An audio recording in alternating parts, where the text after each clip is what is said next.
Danes sem tukaj, ker sem popolnoma zgrožena. Zgrožena nad tem, kar je bilo objavljeno in razširjeno v medijih.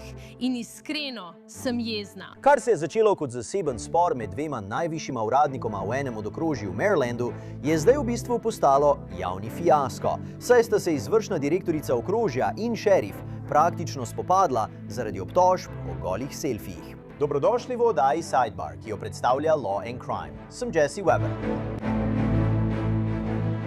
Če to gledate, če objavljate stvari na družbenih omrežjih, če ustvarjate vsebine, se morda sprašujete, kako lahko tako hitro delimo toliko posnetkov iz vseh teh zgodb, teh aktualnih zgodb.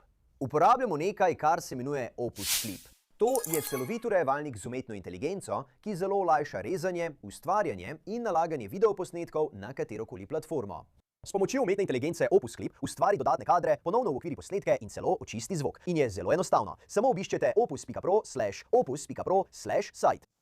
Prijavite se, naložite posnetek in v minuti imate popolno urejene izseke, pripravljene za TikTok, kratke videe, Reels. Opus Clip je res vaša enotna rešitev. In imeti orodje, kot je Opus Clip, pomeni, da lahko naši producenti takoj pripravijo viralne posodobitve iz sodne dvorane. To je najmočnejše orodje za deljenje idej in profesionalno urejanje.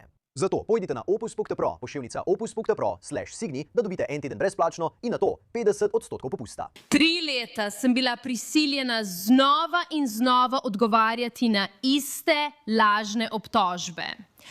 Zato naj bom popolnoma jasna in želim, da ni nobenega nesporazuma glede tega, kar govorim. Kot izvršna direktorica okrožja Y-Comicov nikoli nisem poslala neprimernih fotografij namestniku, zaposlenemu v okrožju ali komurkoli drugemu. Nikoli nisem, nikoli ne bi, pika. To je tisto, kar je izvršna direktorica okrožja Y-Comicov v Marylandu, Julie Giordano, popolnoma besna, ker mora znova odgovarjati na govorice, da so njene gole fotografije nekako pristale v rokah lokalnega namestnika šerifa. Obtožbe naj bi krožile že kar nekaj let, vendar so stvari resnično dosegle vrhunec prejšnji teden, ko je Giordano sklicala to tiskovno konferenco v zadnjem trenutku. In kar je sledivo, bi lahko popolnoma spodkopalo njena glasna zanikanja. Bi to lahko v prihodnosti privedlo do kakršnih koli pravnih posledic? Kdo ima prav glede zakona? O tem bomo govorili. Da bi to bolje razumeli, pojdimo za trenutek nazaj. Vrnimo se v leto 2022. To je bilo leto, ko je Giordano, ki je bil po podatkih spletne strani okrožne vlade poročen in imel enega otroka, kandidiral za in bil izvoljen za izvršno vodjo okrožja Y-Comicov. To je v bistvu župan okrožja. Na spletni strani okrožja piše, da je bila prva ženska izvoljena na to funkcijo. Izvršna direktorica sodeluje tudi z enim od drugih visokih izvoljenih uradnikov okrožja. Šerif Mike Lewis je bil leta 2007 imenovan za glavnega policista na tem območju. Od takrat naprej opravlja to funkcijo. Okrožje Y-Comico pokriva veliko območje okoli Salisburyja v Marylandu, južno od meje z Delawareom. Toda odkar je Giordano prevzela funkcijo, so se po poročanju medijev, kot sta WBFF v Baltimoru in WEOC v Salisburyju, vztrajno širile govorice, da je vsaj enemu šerifovemu namestniku poslala gole fotografije. Tako naj bi te obtožbe Giordano spremljale že leta, vključno s poročilom WBFF, ki trdi, da obstajajo dokazi, da so takšne slike obstajale in bile deljene. Torej, točen povod za vse to ostaja nejasen, vendar tako Giordano kot Lewis nismo prepričani. Moram pa to omeniti. Oba se letos potegujeta za ponovno izvolitev. To si velja zapomniti, prav? Zadeve so dosegle vrhunec prejšnji teden, 10. junija. Takrat je bila ta novinarska konferenca precej na hitro, skoraj kot da se je zgodila iz nič. In Giordanova jeza zaradi teh govoric, zaradi teh obtožb je bila očitna. Te obtožbe so popolnoma lažne. Niso utemeljene na dejstvih. Niso podprte z dokazi. Niso nič drugega kot nameren napad na moj značaj, mojo integriteto in moj ugled. Po poročilu WBFF v Baltimoru naj bi Giordano poslal pismo šerifu Lewisu o fotografijah. In Lewis je očitno odgovoril svojim lastnim pismom. Kar naredi to še bolj škandalozno, je dejstvo, da naj bi bila današnja zgodba pravzaprav o pismih. A celotna zgodba je postala le sredstvo za obujanje več let starih govoric o domnevnih fotografijah, ki jih nihče ni nikoli videl, ker preprosto ne obstajajo. Bodimo iskreni glede tega, kaj se je tukaj zgodilo. Pisma so bila preprosto izgovor. Bila so vaba. Bila so maskarada, uporabljena za to, da se te lažne obtožbe ponovno izpostavi v javnosti z enim samim namenom. Da me politično in osebno poškodujejo. To so lažne novice v svoji najboljši obliki. 3 leta sem večkrat zanikala te obtožbe. 3 leta sem prosila za dokaze. 3 leta sem prosila, da kdorkoli, ki to trdi, predloži te domnevne fotografije. In po 3 letih, kje so? Kje so dokazi? Kje so fotografije? Kje je dokaz? Odgovor je preprost, ni jih. Ker kot izvršna vodja okrožja jih nikoli nisem poslala. Kar me najbolj razjezi, ni to, da moram tukaj stati in se spet zagovarjati. Kar me razjezi, je škoda, ki jo to brezobzirno poročanje povzroča nedolžnim ljudem. Danes zjutraj, veste, kaj sem morala narediti? Poklicala sem mamo in očeta, ki živita v Baltimoru, in jima povedala točno to, kar je bilo rečeno o njunih hčerki. Morala sem poklicati svojo sestro. Morala sem sesti s svojim sinom in mu razložiti, zakaj je njegova mama tarča napadov v medijih. Pomislite na to za trenutek. Morala sem otroku razložiti, zakaj ljudje širijo obtožbe o njegovi mami, za katere vem, da so popolnoma neresnične. To povzroča neodgovorno poročanje. To povzročajo politični napadi. Ljudje, ki širijo te zgodbe, ne rabijo odgovarjati na vprašanje otroka. Ni treba ničesar razlagati svojim staršem. Ni treba živeti s posledicami. Moja družina pa mora. In kot edina republikanska ženska vodja okrožja v zvezni državi Maryland, ne morem prezreti časa, motivacije ali vzorca. Vsakič, ko te obtožbe začnejo zbledeti, nekdo najde način, da jih ponovno potegne v ospredje, kljub popolni odsotnosti dokazov. To ni novinarstvo. To ni terjanje odgovornosti. To je obupan poskus, da me očrnijo. To je obupan poskus, da uničijo moj ugled. In na koncu je to obupan poskus, da bi preusmerili pozornost od izjemnega napredka, ki ga je ta okrožje doseglo v zadnjih 3 letih in pol. Medtem ko so drugi osredotočeni na govorice, moja uprava se je osredotočila na zniževanje davkov in izboljšanje javne varnosti, krepitev naših šol, vlaganje v infrastrukturo, razvoj našega letališča in napredek okrožja v Icomiko. Ljudje, ki stojijo za to zgodbo, želijo, da se pustim zmesti, želijo, da me je strah in želijo, da molčim. Ne poznajo me, ker se to ne bo zgodilo. Ne bom, in to bom ponovila, ne bom dovolila, da me ustrahujejo, ne bom dovolila, da me prestrašijo in ne bom dovolila, da laži ostanejo brez odgovora. Danes tukaj stojim, da povem ljudem okrožja v Icomiko točno to, kar govorim zadnja 3 leta. Te obtožbe so lažne. Domnevne fotografije niso bile nikoli predložene, ker ne obstajajo. Kot izvršna vodja okrožja nisem nikoli poslala neprimernih fotografij namestnici ali komorkoli drugemu. To je resnica. To je bila resnica pred 3 leti. To je resnica danes. In veste kaj? To bo še vedno resnica tudi jutri. Hvala. Giordano je zapustil tiskovno konferenco, ni odgovarjal na vprašanje novinarjev. Ko so se te stvari začele širiti, so se novinarji obrnili na šerifa Louisa. Očitno ni želel komentirati in prav tako ni želel objaviti domnevnih pisem. Rekel bi, da je bilo to kaj? V nekaj urah po Giordanovi javni izjavi, ko je WBOC sporočil, da je prejel korespondenco kot del zahteve za javne informacije in jo tudi objavil. Tako so ljudem omogočili, da sami presodijo, kdo je govoril resnico.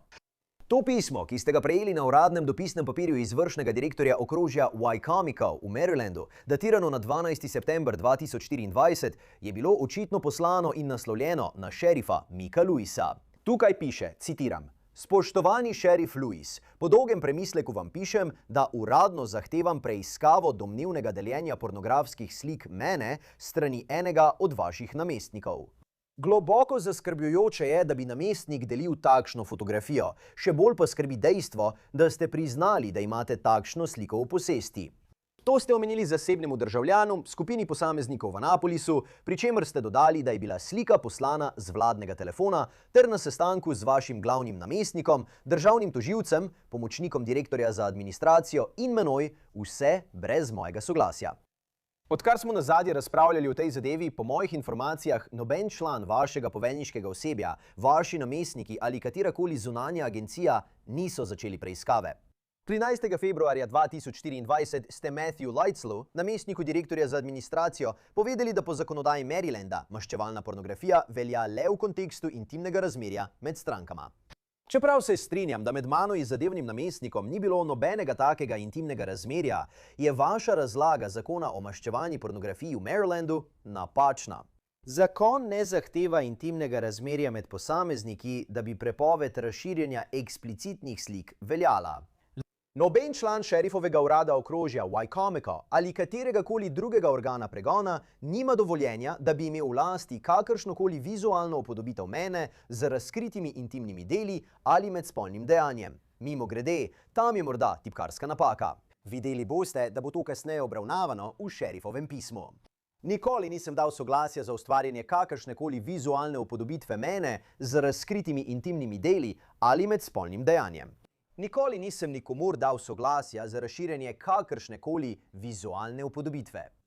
Mene z razkritimi intimnimi deli ali med spolnim dejanjem, ta zadeva je preprosta. Ali je namestnik delil mojo golo fotografijo, ali pa je ni. Če je bila takšna slika deljena, to predstavlja kaznivo dejanje. Takšno ravnanje je kršitev kazenskega zakona Marylanda. Glej, anotirani zakonik Marylanda, kazensko pravo, člen 3809, pa tudi morebitno zvezno zakonodajo. In o tem bomo govorili. Vsak namestnik, ki je sodeloval pri deljenju ali razširjanju teh slik, mora odgovarjati in bi moral biti kazensko preganjan. Kot šerif okrožja Wycomico ste odgovorni za uveljavljanje zakona na tem območju.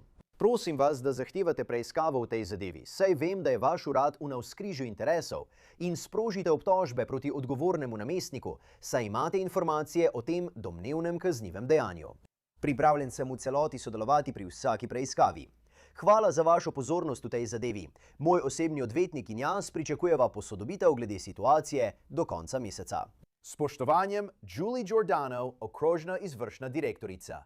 Ko so se začele širiti govorice, te obtožbe o teh pismih, so viri lokalnim novicam povedali, da je bila Giordano prejela opomin za prenehanje pošiljanja golih fotografij zaposlenim v šerifovi pisarni.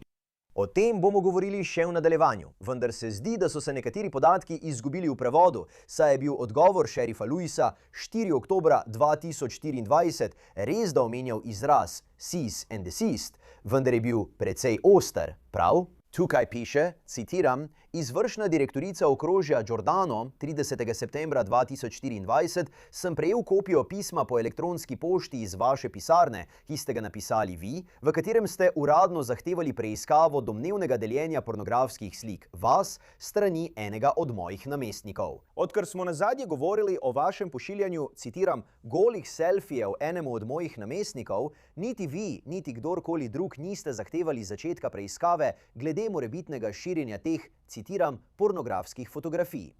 Fotografije, ki bi jih seveda vsak gledalec hitro prepoznal kot take, ki si jih je ustvarila sama, jih sama posnela in jih na koncu tudi sama razposlala. V 4. odstavku vašega pisma ste zapisali, da noben član šerifovega urada okrožja Wycomico ali katerekoli druge policijske agencije nima dovoljenja za posedovanje kakršnekoli vizualne upodobitve mene z razkritimi intimnimi deli ali med izvajanjem spolne aktivnosti, mislim, da ste mislili med izvajanjem spolne aktivnosti. Nadalje ste zapisali, da nikoli nisem dal soglasja za ustvarjanje kakršnekoli vizualne upodobitve mene z razkritimi intimnimi deli ali med izvajanjem spolne aktivnosti. Nikoli nisem nikomur dal soglasja za razširjanje kakršnekoli vizualne upodobitve mene z razkritimi intimnimi deli ali med izvajanjem spolne aktivnosti.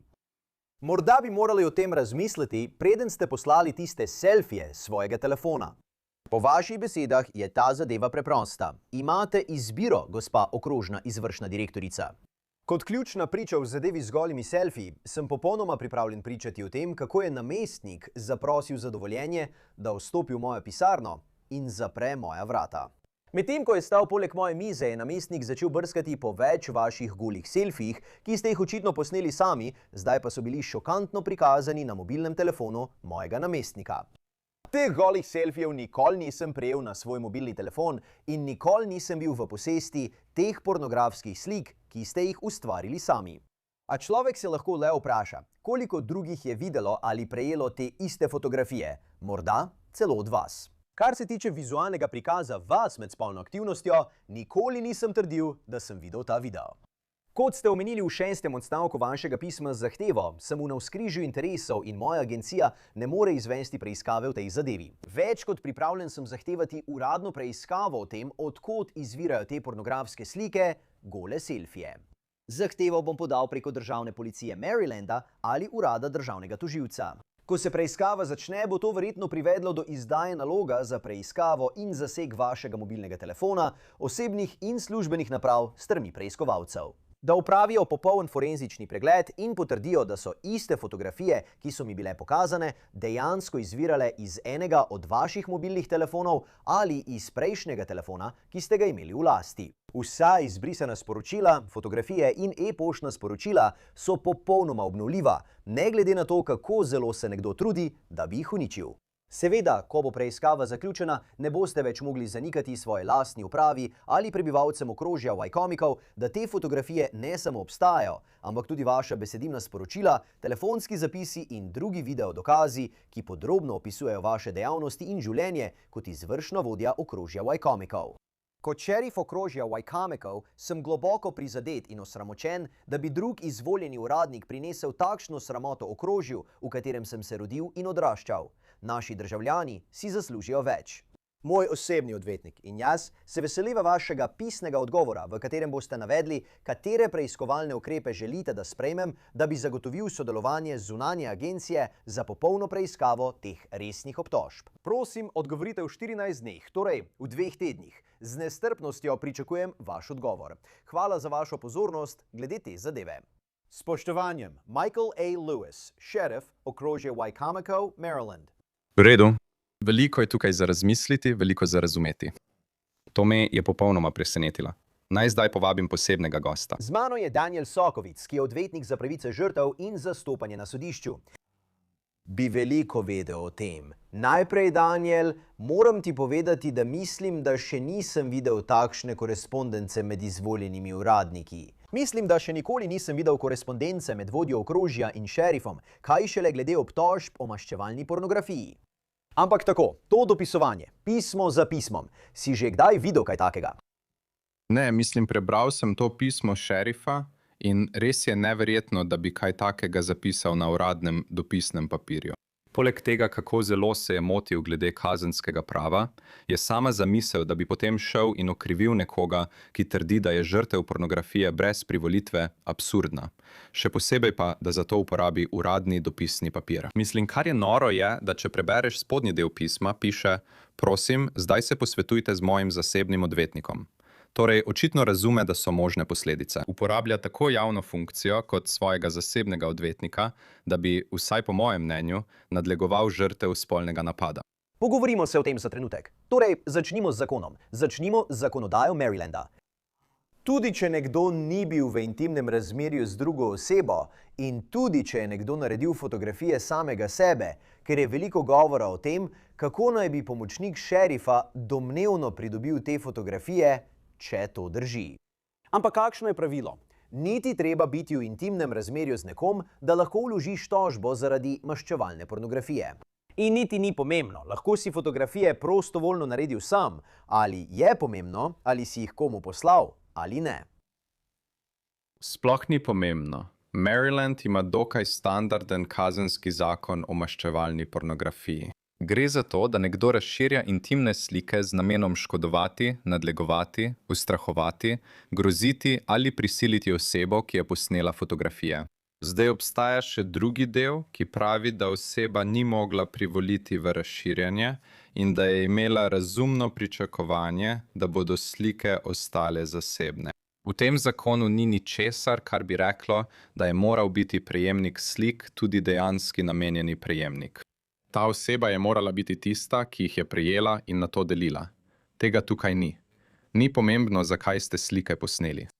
Odkrito povedano, ni pomembno, s kom ste jih delili. Dejstvo, da je nekdo te slike morda delil brez vašega soglasja in to storil z namenom škodovati žrtvi, je tisto, kar to dejanje naredi kaznivo.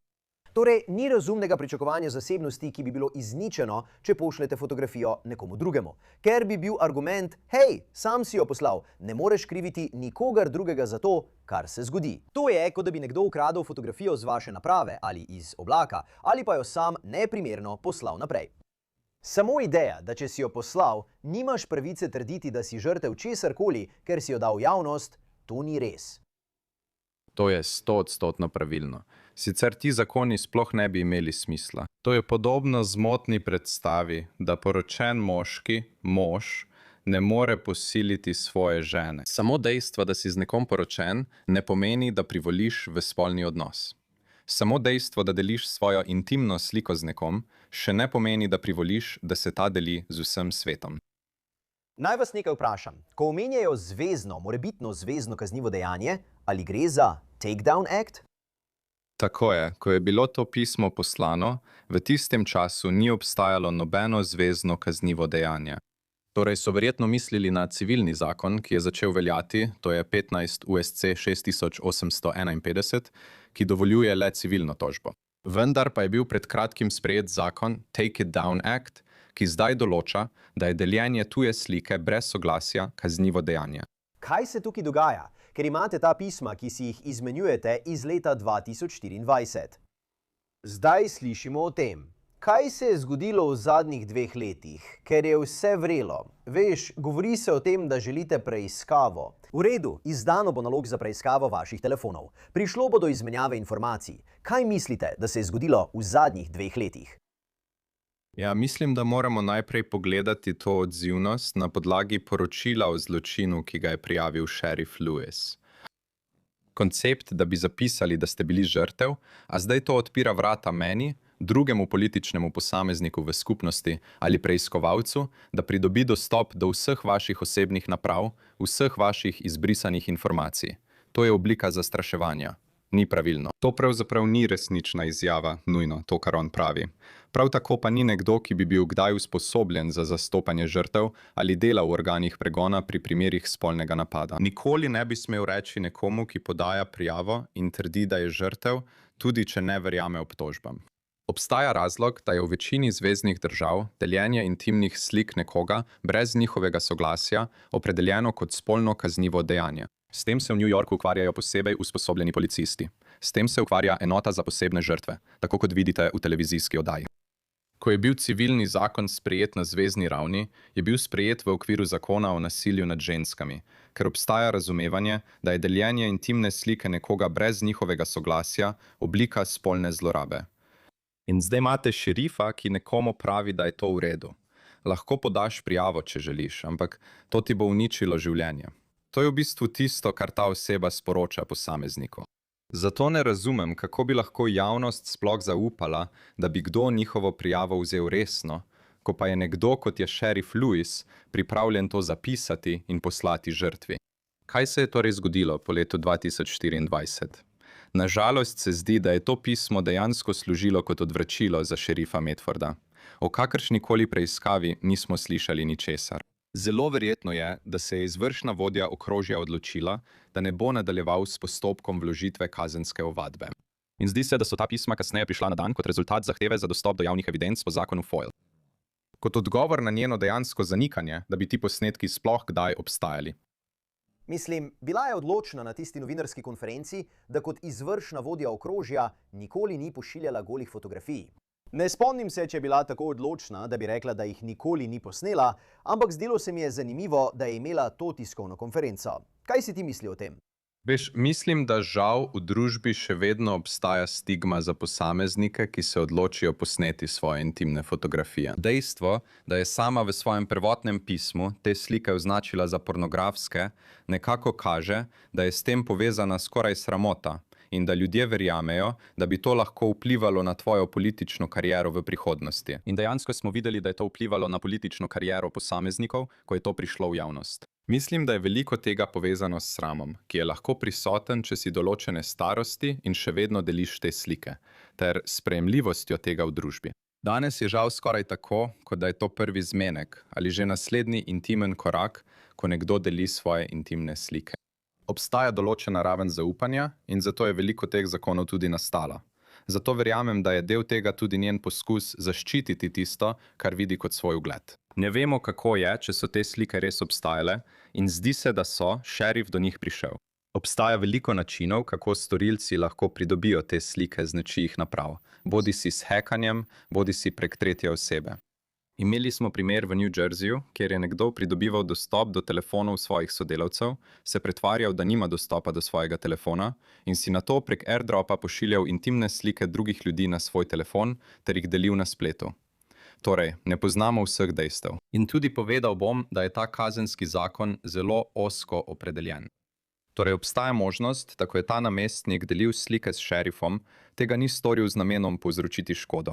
Morda je to storil zato, ker se je želel pohvaliti, da ima te slike. Vse to pa še ne pomeni, da je bilo njegovo ravnanje pravilno. In to tudi ne pomeni, da bi se Giordano moral sramovati tega, kar se je zgodilo v tej situaciji. In poglejte, to so obtožbe. Poskušamo ugotoviti, kaj se je pravzaprav zgodilo. Ta del njenega pisma se mi je zdel zanimiv. Priznali ste, da imate takšno sliko. To ste omenili zasebnemu državljanu, skupini posameznikov v Anapolisu, pri čemer ste dodali, da je bila slika poslana iz vladnega telefona.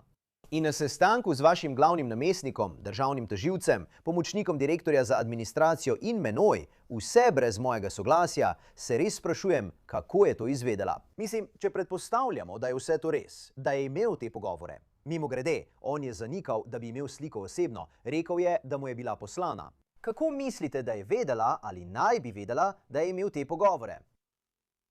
Predstavljajte si, ljudje govorijo o vsaki malenkosti, še posebej o majhnih političnih skupnostih in strankah. Nimam nobenega dvoma, da je nekako prišlo do nje prek nekoga, ki je bil dejansko takrat prisoten, ali pa so krožile govorice skozi ta proces. Tako da verjamem, da je to morala izvedeti od tretje osebe, ki je to vedela iz prve roke ali pa je slišala prek govoric. Mislim, da ljudje običajno na tak način izvejo za take stvari. Ali o tem zdaj slišimo zato, ker gre za politiko, ker je volilna sezona? Ja, prebral sem to in rekel, da morajo biti iz različnih političnih strank. To je bilo moje mnenje. Ampak očitno so dejansko iz iste stranke. Ampak to je vsekakor politika v svoji najmočnejši obliki. Oba posameznika sta uporabljala uradni dopisni papir za pošiljanje dopisov sem ter tja glede zasebnih zadev, ampak to je vsekakor politika. Torej, po poročanju WBFF iz Baltimora je Wycomicov odvetnik Andrew Illuminati, kakšen priimek, Andrew Illuminati, letos povedal njihovi preiskovalni ekipi, da okrožje teh pisem ne bo objavilo, ker bi to pomenilo, citiram, neupravičen poseg v osebno zasebnost. Prav tako jih je navedel kot del preiskovalnega spisa. Nato je WBFF v sredo poročal, da si je Illuminati očitno premislil. Je objavil zapise zaradi, citiram, javnega interesa, je zapisal v korespondenci z WBFF novinarjem Garyjem Collinsom, citiram, šerif je potrdil, da njegova pisarna ne vodi odprte preiskave in da zadeva ni bila predana zunanji agenciji v preiskavo. Poleg tega so zaradi javne pozornosti, ki jo ta zadeva prejema zaradi zgodbe gospoda Collinsa, ti zapisi stvar javnega interesa. Šerifova pisarna je potrdila, da mobilnim operaterjem niso bila izdana nobena obvestila o ohranitvi podatkov. Ni znanih dokazov, da slike še obstajajo, prav tako ni nikakršnega pisma z zahtevo za prenehanje ali kateregakoli drugega šerifovega pisma, v katerem bi izvršni vodji okrožja naročil, naj preneha pošiljati polgole, gole ali pornografske fotografije sebe namestnikom šerifa, kot je zapisano v članku gospoda Collinsa. Daniel, kaj meniš o tej odločitvi, da so se tukaj odločili spremeniti smer in objaviti ta pisma? In kaj meniš o razlogih za tako odločitev? Ne verjamem, da obstaja kak zakon, ki bi moral preprečiti objavo teh pisem. Jasno je, da so narejena na uradnem dopisnem papirju agencije. Obstaja namig, da preiskava ni bila nikoli odprta. Čeprav razumem, da gre za zasebno zadevo, sta se stranki vseeno odločili uporabiti uradni dopisni papir urada okrožnega izvršnega direktorja in urada šerifa. Mislim, da obstaja javni interes za to izmenjavo. In pravzaprav menim, da bi moral obstajati javni interes tudi za odziv šerifovega urada. Če bi bilo po moje, bi moral okrožni izvršni direktor Giordano dejansko preprosto reči: da, bil sem žrtev in želim, da se moja zgodba sliši, da tudi drugi ne bi bili žrtve. Ker če je tako obravnavan okrožni izvršni direktor, si ne morem predstavljati, kako so v tem trenutku obravnavani drugi običajni ali vsakdanji državljani, ko vstopijo na policijsko postajo in jih sprejme šerifov urad. Zelo zanimivo pri vsem tem, kar se je zgodilo leta 2024, je tudi to, da se zdi, kot da so bile slike prvotno objavljene okoli februarja. Ker v pismu okrožne izvršne direktorice Giordano trdi, da je bila 13. februarja 2024 obveščena, da je po zakonu o maščevalni pornografiji v Marylandu potrebna intimna zveza. Toda ta pisma so datirana v september in oktober, torej je očitno nekaj potekalo vsaj 6 do 8 mesecev, kar jo je pripeljalo do tega, da je dejansko poskušala doseči dodatno preiskavo. To je dobra opazka. Poglejte, po poročanju Baltimore Sun sta izvršni direktor Giordano in šerif Lewis že leta imela napet delovni odnos. Šerif Lewis je očitno povedal za Sun, da v zadnjem letu in pol ni imel vedno dobrega odnosa s svojim okrožnim izvršnim direktorjem. Mislim, da sva se oba zelo trudila, da bi se razumela za dobrobit okrožja Y-komikov. Preiskovalna ekipa WBFF, Spotlight on Maryland, naj bi poslala sporočilo Giordano in jo vprašala, ali je kdaj imela, citiram, kakršnekoli spolne ali drugače intimne odnose s katerimkoli članom šerifovega urada okrožja Y-komikov. In naj bi odgovorila s sporočilom: ta pogovor je končan. Pogovarjati se z vami dobesedno ni vredno mojega časa. Počakala bom, da se oglasijo odvetniki. Mimogrede, celoten ta pogovor prek sporočil ni za objavo. Do sedaj sem vam dobesedno poskušala pomagati videti celotno sliko, ampak očitno ni vredno mojega časa. In ko naj bi Spotlight on Maryland odgovoril, da se nikoli niso dogovorili, da bi bilo neuradno, naj bi Giordano odgovoril: vsa vaša vprašanja bodo odgovorjena v pismih. Kaj si o tem mislimo? Jaz to vidim kot še večji poseg v zasebnost. Ali je imel Giordano spolno razmerje s komerkoli znotraj oddelka, v resnici ni stvar nikogar drugega. To je zasebna zadeva. In spet, nič ne spremeni dejstva, da je verjela, da so njene slike ali več slik, ki jih je posnela in jih nameravala ohraniti zasebne, bile deljene brez dovoljenja po celotni šerifovi pisarni. Tako da ja, mislim, da obstajajo določeni protokoli, ki bi jih morali vedno upoštevati, ko govorite z mediji, še posebej, ko gre za pogovor neuradno, in morajo biti stroga medsebojna razumevanja. Ali mislim, da je bilo njihovo vprašanje primerno? Čeprav so bili morda radovedni, mislim, da bi verjetno lahko vprašali na bolj prefinjen način. In razumel bi, zakaj verjame, da se v njeno zasebnost še bolj posega. Kaj misliš, da se bo zdaj zgodilo? Ne prav veliko, žal. Verjamem, da glede na to, da se je vse to zgodilo že leta 2024, verjetno obstajajo vprašanja zastaranja. Če je sploh prišlo do kakršnih koli kaznivih dejanj, obstaja možnost civilne tožbe proti šerifu ali namestniku, ki je te slike prvotno delil. Ne obstaja civilna odškodninska tožba, ki bi jo lahko vložili proti nekomu, ki si ogleduje slike. Mislim, da to ščiti prvi amandma. Torej, dejstvo, da si je vsaj šerif Lewis ogledal slike, ga zato ne morete zares imeti za odgovornega. Lahko pa ga imate za odgovornega za osebo, ki je slike sploh omogočila. Ali mislim, da bo glede tega še več razprav? Da, mislim, da obstajajo še dejstva, za katera ne vemo.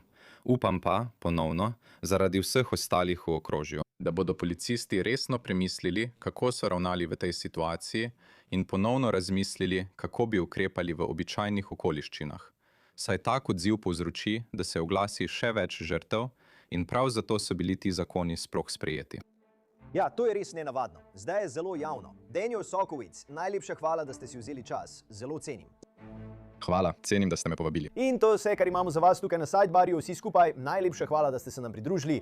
In kot vedno, prosim, naročite se na YouTube, Apple Podcast, Spotify ali kjerkoli poslušate svoje podcaste. Lahko nas spremljate tudi na NBC-jevi platformi Peacock. Če me želite spremljati, X, Instagram, moja oddaja na News Nation, Jesse Weber Live, od ponedeljka do petka ob 23. uri po vzhodnem času. Se vidimo naslednjič, vsi skupaj.